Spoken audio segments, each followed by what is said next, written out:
Anyone but Tamba. Kahit sino. Kahit sino, basta mapalitan lang ang tambalustos sa ito. Yan ang tila pinupunto mga kababayan ni Senator Marcoleta dito sa pagkakaalis sa pwesto nitong si Tamba mga kababayan.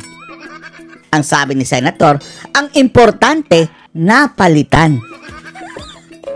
Tinanong kasi siya mga kababayan anong masasabi mo dito sa ipinalit na bagong speaker na sila lang din ang namili mga kababayan? Ayon dito kay Senator Marcoleta, bigyan natin ng tsansa. Kahit pa ipagpalagay natin mga kababayan na sila ang pumili. Pero wala pa namang ginawang kabalastugan mga kababayan di ba? Ang importante dito, napalitan si Romualdez mga kababayan. Oh, di ba? Panoorin niyo po ha. Kayo ba, ano pong personal na, kasi alam ko kilala niyo rin po naman si new speaker, Boji D. Kahit si VP Sara Duterte mga kababayan, ang sabi niya, he is a good man. Sige. Sana good man nga lang mga kababayan na hindi good boy. Good boy. O na parang aso mga kababayan. Na sunod-sunuran lang kung mayroong kukumpas sa kanya.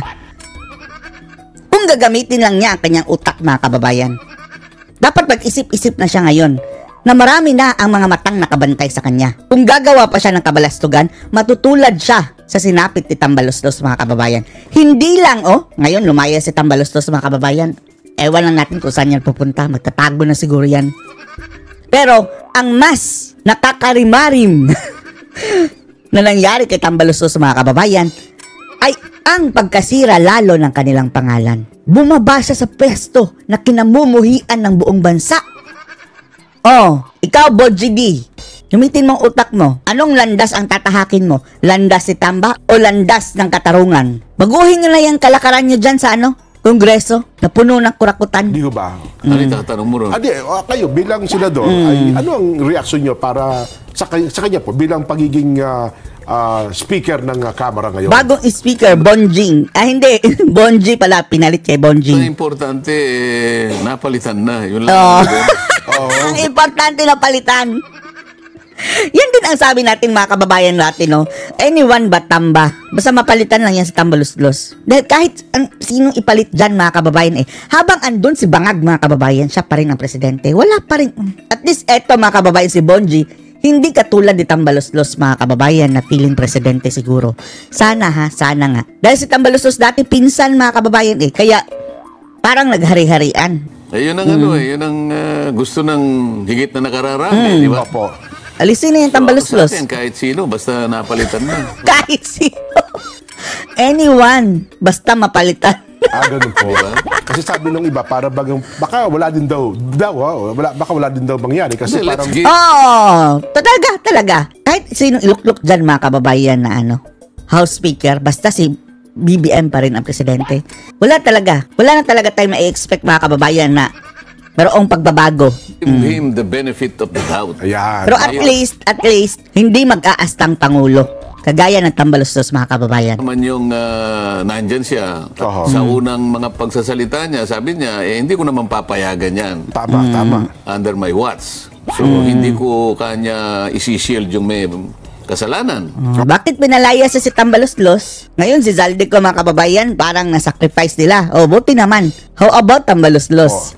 May pananagutan, hindi ako yung magtatakip sa kanila. Pagbigyan natin yon, di ba? Huwag nating husgahan yon. Tama.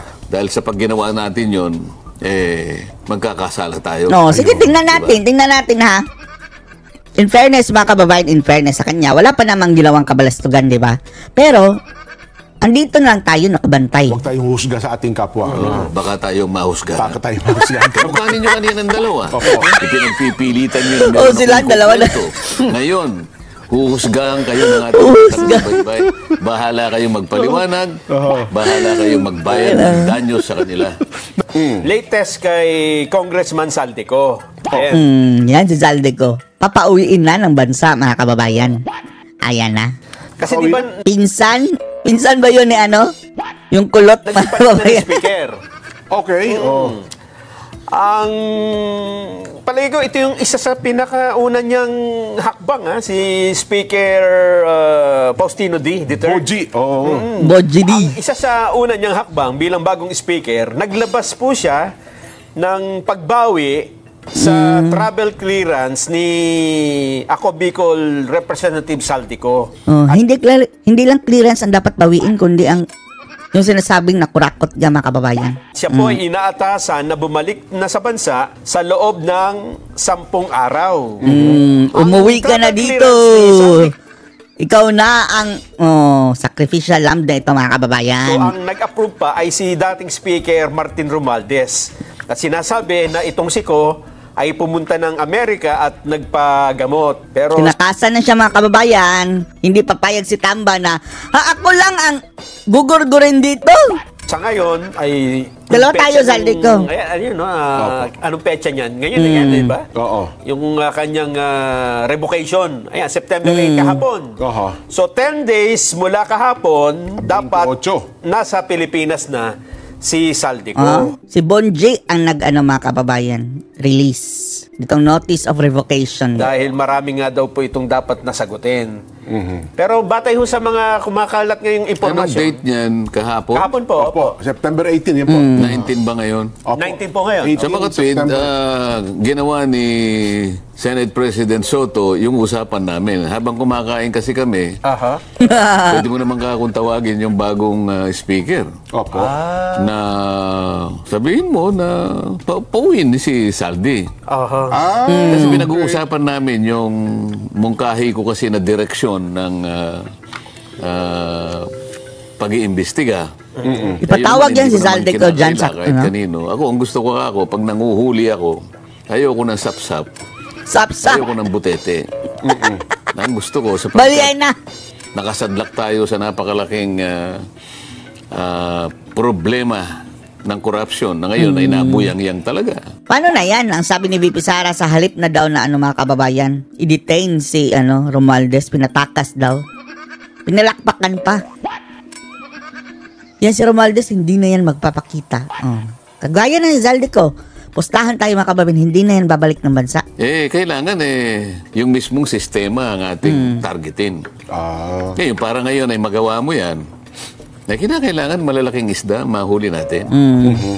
Ay, pumayag naman yung narinig naman ninyo. Sabi ko, kahit na 1 milyong sapsap ang mahuli mo, Sapsap pa rin. at maipakulong mo, hindi ako naniniwala na makakagawa yan ng bagay na makapagpapatigil sa napakalaking katiwaliang nagaganap sa ating bansa. Yan po yung pagkatanong nyo kasi kita. Sabi niya kasi, kahit na papano deterrent. Opo. Hindi ka ako deterrent yan dahil puro butete lang yan. Para sino matatakot sa mga butete? So, pumayag din siya. Tama. Butete, malalaking Unang dyan. mata, kailangan malaki. Oho. Buhaya na. Mula doon sa discussion na yun, sabi ni Senate President, habang kumakain kami, Opo, yung nag-break kayo. naintindihan ko naman kanya yung tinutungo ng pagtatanong mo. Tama naman yun. Hanggang sa mapag-usapan nga namin, pwedeng ipatawag. Kasi nga, si Saldico, ilang beses namang nabanggit ang pangalan. Doon lamang sa subscribe, doon sa sinumpang salaysay ng mga Diskaya, nabanggit na yung pangalan. Bagamat ang pagkakabanggit ay mula doon sa dalawang congressman na kanyang in-identify. Name drop daw po yung pangalan. Name drop lang. Pero, syempre, hindi yan mga kababayan magpapabisto. Name drop kasi nagtanong siya, bakit dito 25% lang, bakit dito 30 na ang kinukuha nyo? Abay, sa amin dito kasi, may manggagali, may mapupunta kay ganito, binanggit ang pangalan ni Saldico at ang pangalan ni Speaker. Oo. So para pagkatapos noon, sabi ko, maliban pa dyan, nakita mo naman si Toby Chanco, nagpasya naman na mag-testify. At tuwiran niyang binanggit ang pangalan ni Saldico. Tuwirang binanggit. Hindi lang binanggit, pinakita niya yung napakahabang listahan. No, mga insertion, mga kababayan, all over the Philippines, magkakaroon ng project sa Saldico all over the Philippines. Tapos ang kanyang mga kababayan, Ako Bicol lang. Palaging gusto pinag-uusapan, resibo, di ba? Napakahaba ng resibo na talaga namang yung mga insertions, 2 probinsya lang. 2 probinsya lang. Pag sinuma mo yung mga insertions, 13.8 billion pesos. 13 billion. Ang pangalan ni Saldico ang nakabuyang yan doon. Mindoro. Ngayon, ibig sabihin, sino ba tinutugis natin dito? Butete? Pauwiin mo. Doon nagsimula yung usapan. Aha. So, kahapon ay 18, ganyan gagawin ko. Baka tinawagan. Oho, pwede. Halimbawa, pag ayaw niyang bumalik, di kansilahin yung passport. Parang yung ginawa ninyo. Para kay Arnie Tebes. Para nangyari kay Arnie Tebes. Ganun ang gusto ko na direksyon sana. Pero bagay mukhang nanawagan din si Majority Leader Sandro Marcos, di ba kahapon? Yun din ang kanya naging panawagan na mapauwi nga si Kong Saldi. Lumilitaw naman sa mga impormasyon na natatanggap natin na nandito na sa Pilipinas. Nandito? O di maganda. Para sa ganun, masabi na kagad para maimbita kagad. Bakit hindi pumapasok? Ay, yan. Marami kasi. Atoy ko. Hindi, may nakakita daw na nakahood baka dumating kamukha. yung Sabado dyan sa September 13. Madali yan pwede naman Baka i-check yung look-alike. manifesto ng immigration. Makikita nyo dyan kung Madali lang naman yan mga kababayan dahil may record yan. May anong entry. aircraft ang kanyang sinakyan. Kung Di talaga. ba? Tama Anong kayo. oras dumating. Mayroong private jet sila eh. Yung passenger manifest, malinaw yan Opo. Maliban na lang, sir, kung ibang ginamit na pangalan. Nag-disguise. Kasi meron ako nakitang post. Nung nandun siya, parang ang ginamit niyang pangalan, Salcedo ko. Parang ganon. Salcedo Hindi ko. na Saldi. Pwede rin. Di hanapin mo yung Salcedo ko doon sa manifest ko. Yun. Manifestong manifeste. Pero ang importante, kung nandito man yan o wala, ang importante, pinapauwi na. Pero ang point lang naman ito, Sen, makapagpaliwanag siya. Kasi nababanggit ang kanyang pangalan. Hindi naman agad natin sinasabi na siya ay guilty o may pananagutan sa usaping ito, kundi matanong kung ano man ang kanyang partisipasyon sa usaping ito, Sen. Tama po ba? Halimbawa, bakit yung insertion mo, puro pangalan mo? Okay. Puro pangalan ang interest mo sa insertion Mindoro Oriental? Anong interest mo sa Abra? Di ba? Nasa Mindoro, nasa Abra. Samantalang ako Bicol lang siya mga kababayan. Bicol. Puno na siguro ng proyekto niya sa Bicol na palyado mga kababayan. Puro pangalan mo nakalagay. 13.8 billion. Paano mo nagawa yun? Magic. Diba? Magic. Ewan ko, dalawang probinsya pa lang yun. Meron ka pa bang iba? Hindi ko pa Yun sinasabi. pa lang ang nahuli. Yung Bicol. Oho. Marami siyang ipaliliwanag. Ngayon, dikit-dikit na noon. Bakit? Oho. Paano pinayagan ng DBM yun?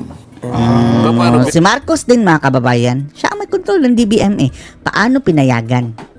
Granted din ni BBM mga kababayan. So, ultimately, si BBM ang may kasalanan talaga niyan mga kababayan. Ngayon, siya pa parang nag-astang hero. pinayagan? Herodes. Doon pa lamang, paano na-approve yung GA? Pagkatapos walang gustong magkusa, tinatanong ko yung undersecretary na babae, wala raw siyang kinalamanan. Hindi niya raw kilala kung sino yung mga nag-i-insert. Dahil hindi naman daw siya parte ng BICAM. Palagay mo hindi. Di patawag mo yung parte ng BICAM. Yun ang ayaw nilang gawin eh. Di ba? Oho. Nagtatakipan. Ewan ko Well, Natawa na lang sila. ano daw? Yung tinatanong siya ni Congressman Terry Redon. Si Sa Kokey mga kababayan. Secretary Joe Laurel. Out of nowhere, bigla na banggit naman yung pero ayun naman ata, isda naman Sa isda ata yun. naman. Oo. Malaking Another problema din issue yun. na naman yun. Papaliwanag din niya kasi pinepersa daw ni Saldico ang DA na bigyan ng allocation siya para mag-import ng isda. Pati ba naman isda? 3,000 containers Hindi daw. naman magsasalita ng gano'n yung Secretary ng Agriculture. Kung hindi Grabe totoo. lahat ng mga kababayan, kukurakutin. Diyos ko Lord. Ko 3,000 talaga, ko. containers ng isda. Yun nga. Meron pa nag-text sa akin, ha? Oho. Meron pa siyang ginagawang pakikialam sa Philippine Ports Authority. PPA. Oo. Meron ding sinabi sa akin, yung Secretary of Justice, hindi ko muna sasabihin dito. Oho. Oo. Ang dami palang sabit. Pag Secretary of Justice mismo, Boy, ang nagsalita. Hindi ba magkausap kami kahapon? Opo. Mamaya, kukwento natin yun. Pero hindi na muna natin ibubulgar yun. Kasi sapagkat, Ako naman, matsaka matagal natin kaibigan yung Secretary Boying Sen, di ba? Oh. Oo naman. Wala naman doon ang issue eh. Yun ang Pero matagal Jen, nating ano yan, eh. Jen, hindi yung usapan ni Secretary Boying Oo. at ni Sen ang gusto kong malaman eh. Kundi yung usapan nila, Yan ang iniintay ko. Yan, yung usapan nila yun ang sinabi ko kahapon eh. Oh. ni Yun ang inaabangan ng marami. Alam niyo ba, Sen, tumanggap ako ng 1,000 text Aha. mula sa iba't ibang mga reporter, sa mga kaibigan natin sa Senado, sa Kamara, sa Malacanang. Abangan nyo sa palatuntunan sa ganang mamamayan. Alam ka naman akong sabihin ko sa inyo, di ba, una pa kayo? Ito na. Oo. Ano pala yan? Ano ba ang pinag-usapan nyo ni Ma'am Edna? Sen. Ayun. Edna. Tungkol saan? Ang dami kasi. Tungkol saan? So, mamenda pa lang binasabi mo? Yun ang kasi, yun ang Sino nasa yung isip Edna? mo. Ano ba nasa isip mo? Yun nga rin talaga, kay mamenda. Kasi Opo. ang pinag-usapan namin dahil nga, di ba nagtatanim ako ng lettuce, di ba? Opo, oo. Lechuga. Sugas! Yun Nadalag, ang may kukwento ko sa inyo. Bukod doon, wala akong masasabi. Ewan ko kung ano ibang gusto niya pang itanong. Ayun naman pala, tis malinaw tayo. Sino si Edna? Pasensya na kayo. Yung mga kasama nating reporter. Itanong mo na. Ha? Kasi hindi malinaw eh. Ganun? Diba kumbaga sa pelikula, wala hindi naman sinimulan eh. Walang tanong eh, walang sagot. Ay, bukod pa po doon sa Ayan, pinag-usapan yan na, niyo yan na. ni Ma'am Edna, na alam mo namin na yun Kayo naman dalawa, nabalitaan ko, ipinangako nyo sa ating mga taga-subaybay Ay, nako. na pagdating ko rito sa araw na ito, Opo. ay magkukwento ako. Opo. Abay, kayong may utang sa kanila, bahala kayong bayaran ninyo yun. Kasi po, tumanggap kami ng tawag at text doon po sa nakausap ninyo. Sabi po niya na ako ay may biyahe, hindi ako makapagpapaliwanag Si VP Sara. Ano pinag-usapan niyo ni VP Sara, Marcoleta? na mahaba sa inyo. Senador? Ibinilin ko ngayon kay Sen Dante, siya na ang magpaliwanag sa palatuntunang sa ganang mamamayan. Sinabi ko eh, nanonood siya. Ipaliwanag niya sa ganang mamamayan para detalyado ang aming napag-usapan. Halos isang Sabi oras. niya. Opo. Pero pinutol ninyo.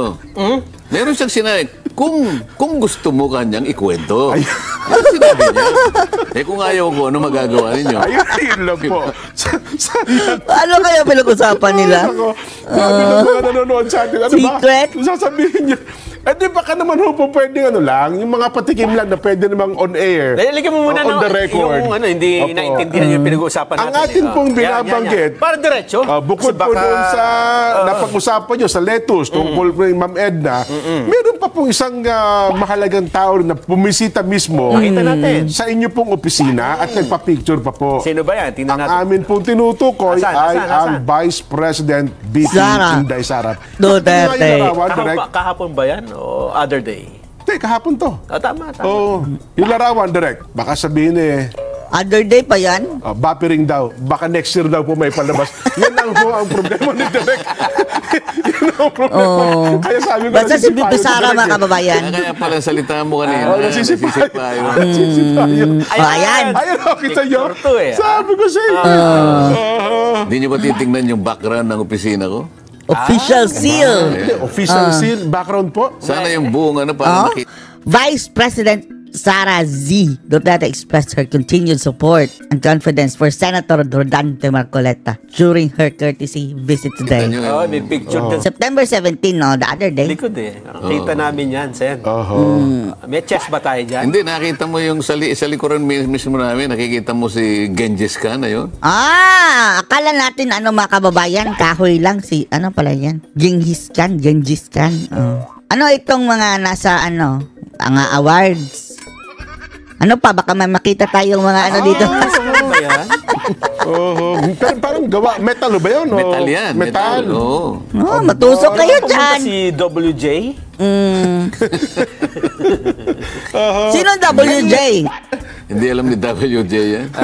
Bagong gawa yan eh. Kaya akala ko dyan, yun nung di ba kinikwento sa amin, ipapagawa niyo yung opisina niyo. Akala ko yung Hindi kasi WJ. beer kasi yan, wala namang naging opisina dati yan. Ngayon, dahil sa wala naman beer, kami na yung Nag-ayos. nag-ayos. Opo. Pero ang isang bagay yun, meron bang tayong chessboard dyan, Sen? Oo, para Meron, makatalo. nakatago dyan sa may mga labi. Bawal maglaro sa oras ng trabaho. Tama, Nelson. Minsan tayo, Kaya alam mo na. lang, di ka naman makapaglaro. Una, wala naman akong kalaban. PC. Ay, di ka. Pangalawa, sa dami ng gagawin ko. Wala nang time Ginawa ko maglaro. na lang Si dekorasyon. Sen, si Lito Lapid, magaling sa chess yan. Ay, hindi marunong sa chess. Dito lang. Puro kabayo lang alam nun. Kabayo. Ay, nako. Hindi ba natin usap? Nag-chess dati mga kababayan, si Pacquiao at saka si Cocovid Pimentel. Oras ng session. Diyos ko Lord. Anong kwento sa likod ng larawan na yon? Opo. Yun. Kinuwento ko sa kanya yung lettuce. Letos lang ang Oo. Na-share din nyo. Tuwan-tuwa siya. Pinakita ko sa kanya. Sigurado ka, yan lang. Baka nagluluto na kayo ng tandem. Mabuting tandem mga kababayan, no? Sara Marcoleta. Go, go, go na. Kasi may hawak ko yung cellphone ko. Opo, opo. Oo, di ba? Ganun lang. So, plano din po nila magpatanim ng maraming leto sa Davao. Kaya, halimbawa, sa Hindi, iba't ibang... meron din silang tanim kasi maganda yung kanila, hindi na hydroponics kasi yung klima maganda eh. Opo, Dito sa atin, kailangan hydroponics. Kasi yung Kailangan tubig. meron kang greenhouse. Opo. Dahil mainit tayo eh. Tama po, tama. Hindi siya mabubuhay, mamamatay siya kagad. Hindi siya lalaki ng ganun. Dapat controlled temperature, di ba? Oo. Hindi, tsaka nila po, ang alam ko, marami rin kakao, di ba? Yung tsokolate. Isang oras din eh. Aba, isipin mo kung paano ipapaliwanag yung hydroponics. Meron pa akong... Sikreto mga kababayan. Kapag ganyang hindi sinasabi, mukhang crucial. Baka usaping politika na hindi pa pwedeng sabihin ngayon. meron pa akong wind pump. At pinakita ko sa kanya yung... wala na? Yung irrigation ko na solar. Hindi aamin. Kailangan ma-describe mo mga mabuti yun. Nagbiyahe pa ang Vice President. Para mag-usap na sa lettuce. Importante. Dumaan siya para lang pag-usapan ng lettuce. Boarding na raw po siya. Ibig mo sabihin, backbone ng ating ekonomiya, agriculture, kaya interesado. Sige, mapalusot ka pa. I move to cite in contempt. Laya. Isipin mo. Di ba? Palusot pa, Mar. Problema sa chairman, hindi tayo. Ang problema, By chairman lang tayo. ang problema sa inyong dalawa kasi, chismoso kayo eh. Kaya, naipangako ninyo, ang buong akala ninyo, Nag-abang pa naman kami. May makukuha kayo sa akin. Di ba? Nagyabang na sila, Jean, na Yeah. Bistado na, anong pinag-usapan nila? Mantakin nyo ngayon sa YouTube. Ang nakatutok sa atin ay 12,000. Oh. Yung 12,000 na yan, siguro sa isang Sagot. unit gadget, pinakamababa yan, 3 hanggang 5. Kaya nga, ibabas kayong lahat ng mga yan. Sa Facebook po, ganun din. Iba pa yung mga nanonood sa kanilang mga television screen, tsaka yung mga na bumibiyahe sa kanilang Ano mga pinag-usapan sasakyan. nyo? Yung nanonood, nakikinig din po. I-contempt na natin kasi. Wala tayong po. Walang aminan.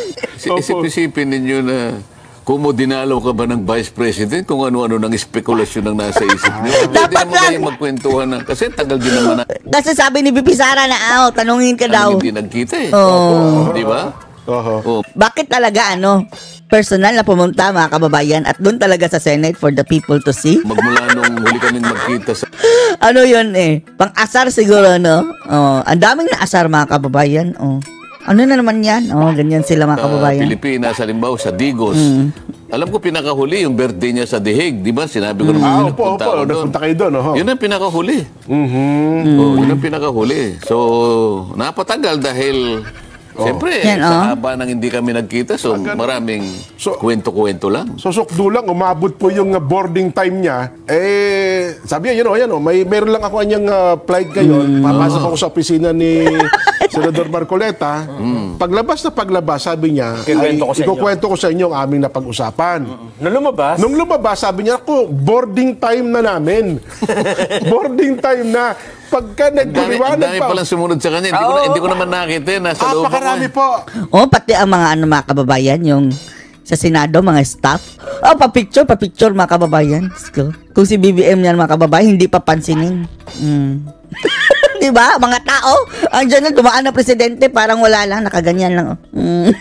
Ang iba, Duterte ang sigaw. Ipit-ipit nga sila dyan eh. Tapos habang sa ini-interview na Mayan Corbera, yung mga reporter po ng Senado, sabi niya, Nakita mo nakasunod si Senator Bato? Opo. Pero hindi siya nakapasok sa loob. Kayo nga lang daw po talagang nag-usap eh. Oh. Importante talaga yung mga letos. Importante. Iba ang pinag-usapan nito mga kababayan. Doon nakasalalay ang ekonomiya ng ating bansa. The Philippines is an Tandem na ba? agricultural economy. Tandem na ba? Huwag Yan na ninyong ba? mamaliitin. 100% support tayo mga kababayan. If tandem ang pinag-usapan nila ha. Kaysa naman si Aimee, di ba? Yung importansya ng pagtatanim. Di ba? Opo. Naikwento ko sa kanya Tanim yung ay kamuting di bagay. biro. Kung gaano Kapong kinikita nakayo yan. ko. Talbos pa lang pala, wala pa yung laman, ano? Talbos pa lang yun kasi yung talbos na yun, pag nag-gather mo yan, Ay, hindi kami interested. Carnivore kami, Marcoleta. Senator Marcoleta. ibebenta ko yun. Opo, At marami Gusto namin malaman ano pinag-usapan nyo. magtatanim. Oh. Tartale. Oo, Anong sabi ni Bipinday? detalye yun. Ah, Baka sir, pagka tinanong si Vice, Baka. iba sagot niya, hindi kamoting baging lettuce. Ang Bistado, i-contempt nyo yan. Ang sasabihin niya. Opo. Oo, hindi naman yung makakalimutan yung kwento namin at puro baging na lang ang pinag-uusapan. Di ba? Hindi kasi ang linaw ng pagkakapaliwanag niya, di ba? Boarding time na kami.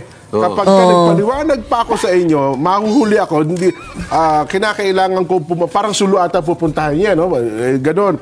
Pinakamabutian niya, Mindanao. manood kayo sa palatuntunang sa ganang mamamayan, alas 4:30 hanggang alas 6 ng hapon, Biyernes, doon ipaliliwanag ni Sandante ang napag-usapan namin. Tama, di ba? Opo. Hindi pa nyo nasakyan. Sinabi na nga niyang boarding time ko. Oho. Ang gusto lang niya sabihin, ayaw ko kayong kausap. Di ba na ako ngayon? Ngayon na po Ayaw ko kayong Ayaw ko kausap. ikwento sa inyo. Not now. Oh. Mag-antay lang kayo dahil malalaman nyo rin. Sino sa inyo? Pasensya nyo na ako. Ganun lang ibig sabihin nun. Sige po. Oo. At dahil dyan, mga kababayan, tayo po'y magparami na ng lettuce, kamoting baging. At yan, Ay, nako, anong Tagalog nga ng ano? Lettuce, lechugas. Oh. Yan ang Tagalog, lechugas, mga kababayan. Ng ano? Lettuce. po magsasalba sa atin pong kabuhayan. Ay, nako. Oo. Wala kayo Ang na ating pala. agrikultura ay susi sa mahirap na Ganun kalagayan din ng ang ating sinabi ko bansa. kanina dahil kausap ko yung representative ng Taiwan Economic and Cultural Office. Opo. Pinaintindi Usapang ko sa lechugas kanya, sa ito. Sabi ko, total maganda yung relasyon ng ating dalawang bansa. Opo. Alam mo talaga, ang problema ng aming bansa ay Mga presidente. yung agriculture. Ang presidente, lechugas. Oh. Speaking of lettuce, ang presidente natin, mga kababayan, lettuce. At saka Sa Tagalog, lechugas. yung energy. Dito sana itong dalawang area na ito ang dito mo matulungan ng aming bansa. Naipaliwanag niya na isa sa program nila, every year, sabi niya, merong 50 na young farmers ang tinetrain namin sa Taiwan. Taiwan, oo. Alam namin yun, sabi ko. Pero, kaya ang gusto ko, yung sistema ng agriculture ang mabigyan muna ng pansin. Kahit gaano pa ang training na ibibigay natin, pagbalik nila, yung kalunos-lunos na kalagayan ng aming agricultural system, yung pa rin ang makikita niya eh. So yung napag-aralan niya, hindi may-apply dito eh. Okay. Pero kung halimbawa from subsistence farming, alam niya, naintindihan yung subsistence. Subsistence farming? Opo. Subsistence farming, ang ibig sabihin nun, tayo yung nagsasaka Oo. para sa ikabubuhay lang ng pamilya natin. Opo. Kinakailangan magsaka ka, hindi lang sa pambuhay mo sa pamilya, kundi makatulong ka sa ekonomiya ng bansa mo, makapag-export ang bansa mo. Paano mag-export? Sa ilang kulang na eh. Yun ang subsistence farming. Opo. Pagkain pa lang, kulang na.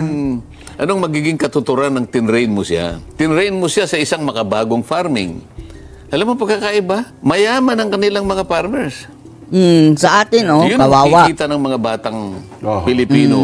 Pagbalik nila, ay yung kalunos-lunos na kalagayan pa rin ng pagsasaka makikita nila. Paano? Ang DepEd Secretary dati, mga kababayan, si Bongbong Marcos, walang nagawa. Masisipayo na naman sila. Oo. Naintindihan ko, sabi niya, so dapat ganito ang gawin, ganito, ganyan. Meron silang mga sa atin, cooperative ang ibig sabihin. Opo. Pagtapos yung energy, ganito ang gawin natin. So, alam mo, kahit na wala kaming sesyon, ako, nakikipag-usap ako sa mga Opo. sa mga ambassador, sa mga representatives ng iba't ibang bansa. Ipakilala natin kung saan tayo mahina, magpatulong tayo. Ang Taiwan po ba'y mayabong din sa agrikultura? Kasi, di ba ang Taiwan... Mayabang. Hindi mayabang. Mayabong. Ang alam natin- Nagkamali lang ang mga kababayan. Mga technology, di ba? Yung mga chips, pabrika. Maganda yung kanilang Ah, agriculture. ganun ba? At saka sila, como maliit ang bansa nila, Opo, oo. lahat ng mapagtatamnan. Talaga minamaximize mo nila. Makakita ka doon yung building, yung bubungan niya, may tanim. May tanim, may hala. Oo. Parang Singapore din pala, no? Gaano lang kaliit ang land area ng Taiwan, sa aking palagay, 10% lang ng land area natin. Di parang Metro Manila lang po halos. Hindi naman, malaki ng malaki kontiro. na Kasi tayo, 300,000 square kilometers. Opo, Sila siguro mga 30. 30 lang? 10% lang. Oho. Kaya talaga makita mo yung kung gaano kamahal ang lupa sa kanila. Halos buong Visayas, yung isla ng Bisaya. Mga ganun po. Siguro, ganyan. Oo. So at least maghapon pwede mo palang ikutin yung Taiwan, ano? Kung gano'n ang gano'n lang. Hindi naman. Wala ka nang ginawa kundi umikot Umikot siguro para maano. Hindi, kaya ko lang ho naisip, wala pa kayong planong puntahan man lang natin kasi at least di ba? Palagay mo nila, Son. Pagpunta ko, kasi sabi niya Iniimbitahan tayo, baka siguro. pinakamaganda ka niya, end of October, pumunta ka ron. Ayun, oho. Nandun pa ba ka ako yung Grand Hotel? Opo. Grand Hotel? Oh, sabi niya, it's a very, very old A hotel. hotel. Oho. Why did you choose that hotel? Sabi niya. No, I'm not choosing that hotel. It's very, Very old na kasi si Senator. very memorable to me. Why? It was my first time in Taiwan when I was billeted in that hotel. It was a newly built hotel. Newly built pa, tapos ngayon mga kababayan, very old. That was about 38. Are you very old? Tanong din niya. I was only 12 years old when I get there. Very old. I'm sorry. Ayun. Di ba? The pinakamaganda saan, balikan natin at nang sa ganda rin, mapuntahan din namin yung Taiwan. Para makita mo naman yung park na nandun si Dr. Sun Yat-sen. Yung Yan, mga yan, isa po yan. Tsaka makita natin yung talagang Eh, yaman. wala naman kayong visa eh. Hindi, kilala ho namin si Cheloy Garapil. Cheloy. Si Bak na Kilala yan mo. eh. Okay na lang natin yan. Mabibigyan tayo ng visa, papasok ko doon. Importante na naman kasi siya ang chairman ng MECO. Isa ba sa Taiwan? Parang visa free ata ang Taiwan sin eh. Hindi, merong Meron ba doon? Meron ata. Oho. Hindi Pinakamabuti naman kasi ASEAN eh. Ang libre tayo, ASEAN lang, di ba? Oho. Sige. Anyway, baka sabihin ng ating mga kababayan Kung ano na pinag-uusapan. Yung pangako yung dalawa ha, na ikikwento ni Senator Marcoleta ang pinag-usapan na ni Sara. Nag-abang kami. Dito tayo sa Sige, ito na. Dito tayo sa... Alak kayo. Ano masasabi niyo dito mga kababayan? Post your comments below.